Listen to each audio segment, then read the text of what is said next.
No DQ Galaxy, we are indeed live.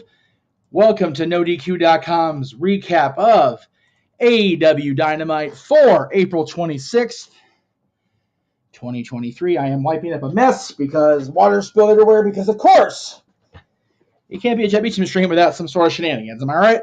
So if I lose the stream here, forgive me. There is water freaking everywhere. Like we're trying to be healthy, right? Anyway, let me damn thing. Shout out to the early birds as I was documenting them. Goodness gracious. Calvin, Mohammed, Matthew Hostetter. Good grief, I can't say his name right. D. Martin Fifth, Nick Lavin, the Renegade JJ Williams is here. Steve the J's here. Daniel's here. Joey's here. City by the Bay. And Caleb. I got everybody. Cool. Very good. No, I don't have the WWE Championship. I'm actually wearing the classic big gold shirt courtesy of ad-free shows and our buddy Conrad Thompson. Or at least my buddy. I don't know about Aaron's buddy. Shout out, of course, also to Aaron. And the missus still on vacation. So Aaron should be back tomorrow, at least in the office. And he'll be back, of course, Friday to cover Night 1 of the WWE Draft coming up this Friday on SmackDown and Monday night on Raw. Let's see here. I think I got everybody. Very good. I know, Matt. I'm sorry, brother. I apologize. No one can say his name right. All right, so let's get into this show. I saw a comment. I actually put it up in the during the open, if you will, that people were sorry I had to review this. I actually liked Dynamite. It was a good show. I enjoyed it. Anyway, let's go ahead and get this show on the road here. Let me go split screen so I can actually see the comments as they come in, because Lord knows I did not do that very well the other night. All right. Let's get that over here. That didn't work at all. That's okay.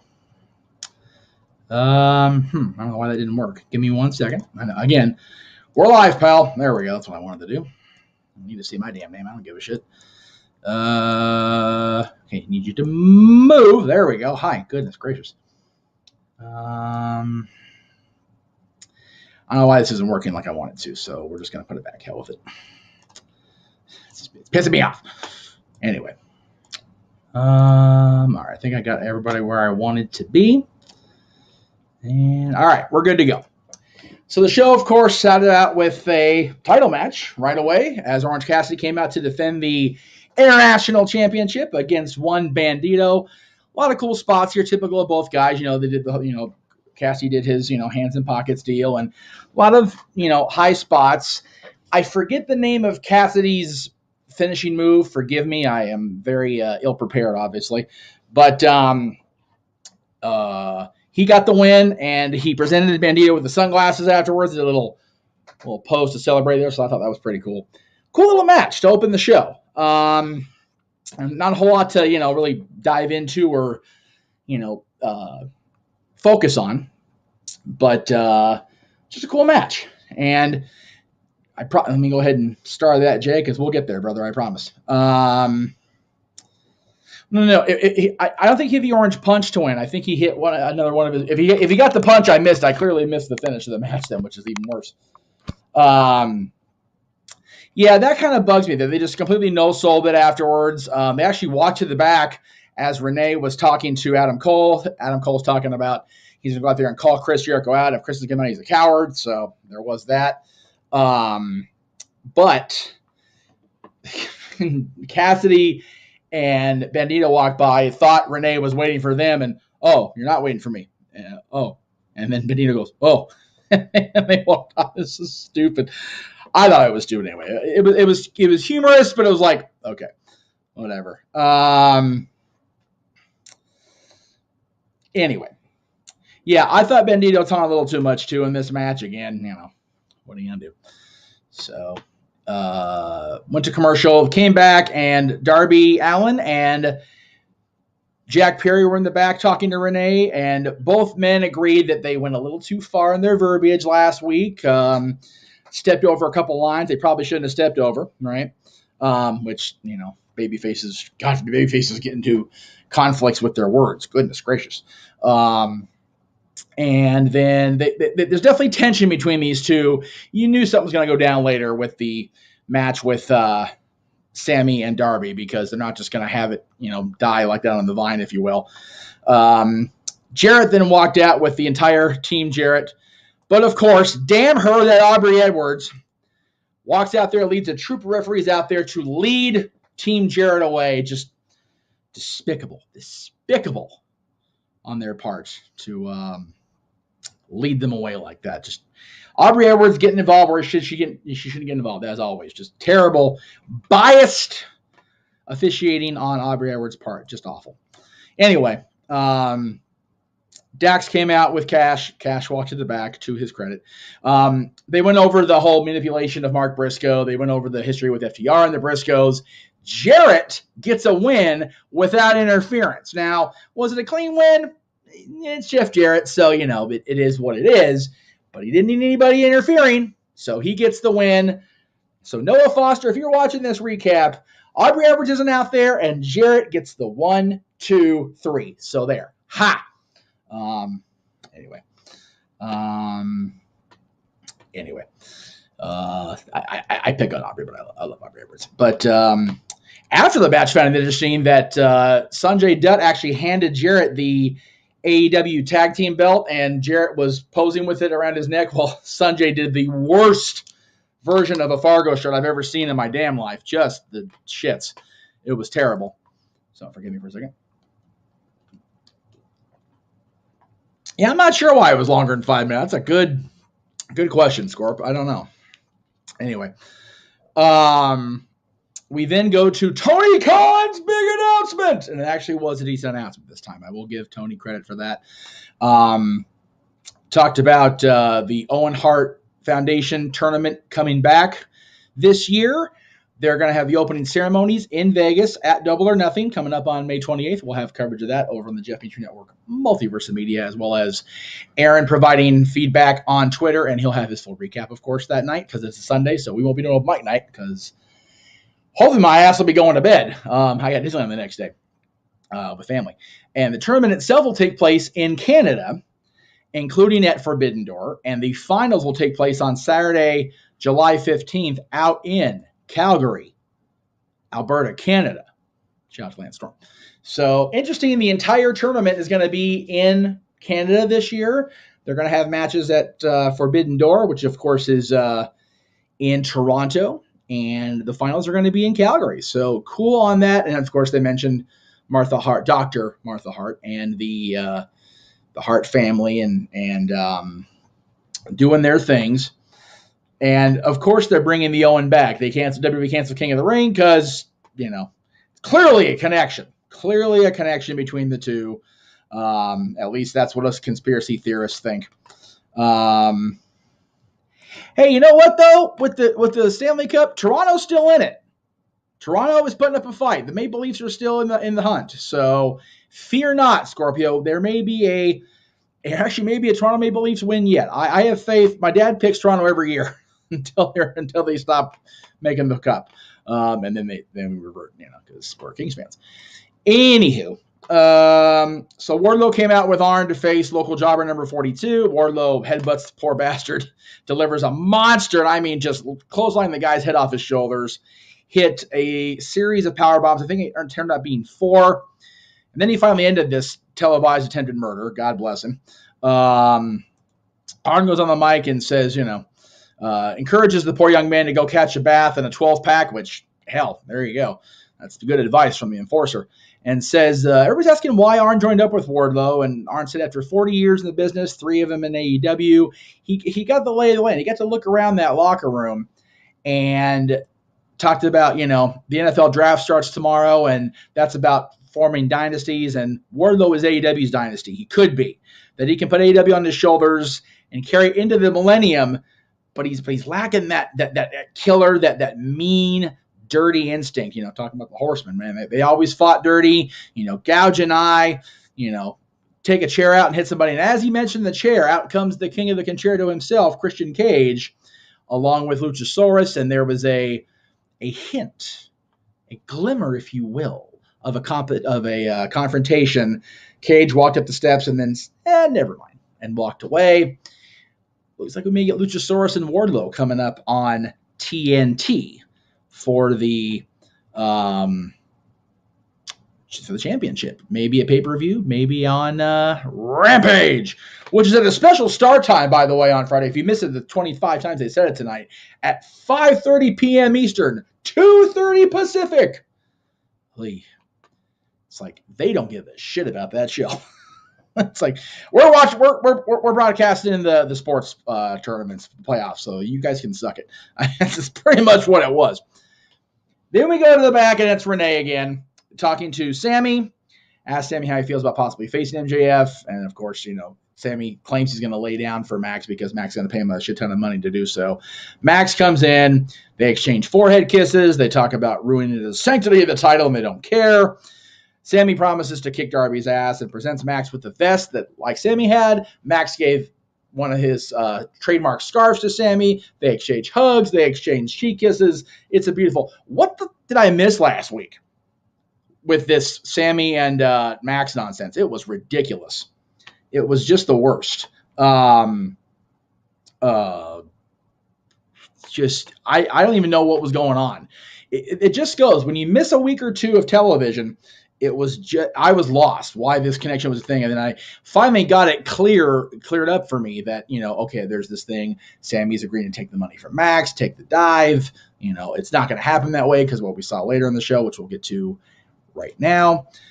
But first, we came back from break and RJ City's there talking, hyping the Omega and Takeshita match before he's blindsided by Mox and Yuta and Claudio. They just lay his ass out. And Mox just says the BCC has stars to leave in Dynamite tonight. So there you go.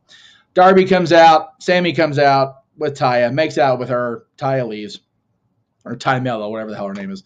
Sorry. Taya's later. Taya's during the 9:30 segment.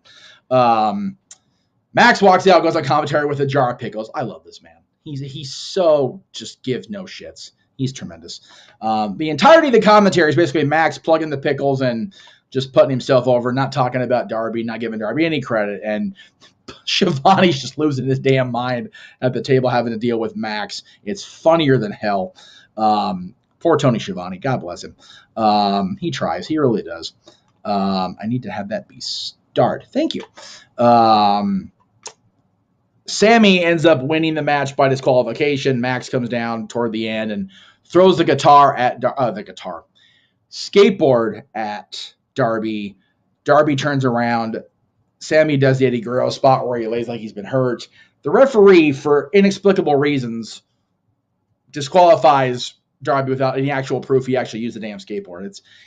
It was mildly funny when Eddie did it. It's really stupid, to be perfectly honest with you. I never did find that spot all that humorous, but whatever. So MJF and Sammy are all full of themselves, full of their own shit. Max talks about, he encourages the bickering with Darby and Jack because they attacked Darby. Jack came out for the save. They're walking up the ramp. They're loving it all over each other. And Tony comes off the headset, gets a microphone, calls Max a prick, which I loved, and tells Max and Sammy that they are the main event for Double or Nothing as of now. But there'll be a tag match between those two and Darby and Jack as a team.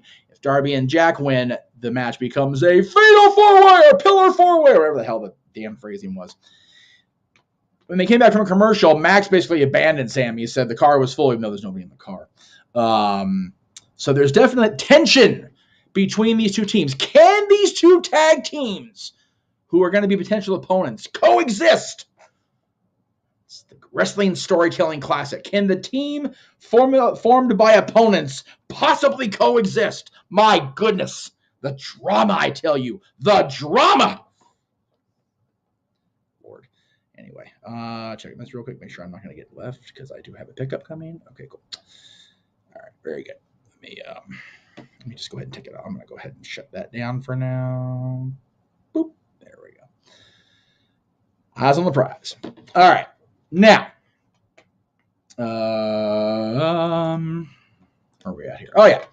So then Michael Cole, wow, show you how tired I am. Adam Cole finally came out for the advertised promo. They're recapping what happened to Britt and him last week. It says Jericho crossed a line you can't come back from. Notice how Jericho keeps messing with people's wives that, are trained by or actually are Shawn Michaels, Adam Cole. Adam Cole was compared to Shawn Michaels when he was in NXT. Kind of crazy. But called Chris Jericho out. Jericho didn't come out, of course. He went to go get him out of the back. Jericho's music hit. Jericho comes on screen, says, I'm not going anywhere near you. What kind of man lets the love of his life get attacked and assaulted right there in front of him, doesn't do anything? Typical heel. The guy's handcuffed, Chris. Come on. Six the JAS on him, and the JAS lays him out, Adam Cole out until Bandido and Cassidy make the save of all people. And then when the three of them get outnumbered by the 4 JAS members, out comes the debuting Roderick Strong. So good to see Roddy Strong back on television. I love me some Roddy. So it was cool to see him and Adam Cole back together. There was a little bit of a moment with Roderick and Roderick and Adam, actually with Cassidy kind of staring down Adam Cole. I thought that was a little interesting, that because there's definite history with Cassidy and Adam Cole. So I need to turn that off right now. Thank you very much. So Roderick Strong and of course Tony Khan put it out there, as did the AEW social media. He's all elite, baby. Marina Shafir kind of talked about it, and it was confirmed by AEW themselves. So there you go. He is ready to go. That was that. So then they go to QTV, and frickin' Hobbs just stormed into that place, pinned QT Marshall against the wall, and said to fix what happened to him. Of course, he got his ass whooped last week. And Marshall said it was time for Plan B. What's going to happen? Plan B. So then, of course, 9:30, you know what that means on AEW, folks. It's time for the ladies segment. That's right. TBS champion, that bitch, Jade Cargill, as JJ, of course, was looking forward to this match the most. That's why you tuned in tonight for. And she came out to face Taya Valkyrie, La Guerra Loca, of course. And let's see here. Back and forth quite a bit. Taya went for Blue Thunder Bomb. People do not win wrestling with the Blue Thunder Bomb. We've talked about this on No DQ recaps all the time. The Blue Thunder Bomb never finishes a match. Why are you trying to go for a pin after Blue Thunder Bomb? It never happens, brother. It doesn't work. Anyway. Okay. Programming note. JJ, since you're watching, Talk Wrestling's not going to happen. I actually need to leave as soon as I need to get out of here, like right now, as soon as this is done. Stuff going on. Anyway, spread the word. I'll get out there momentarily. Okay, damn thing. So Jade Cargill, to her credit, hit a hell of a Canadian Destroyer. Almost got the pinfall. Taya kicked out. Jade goes to take Taya to Road to Valhalla, because Taya couldn't use the Glam Slam Road to Valhalla because she would be disqualified. And ended up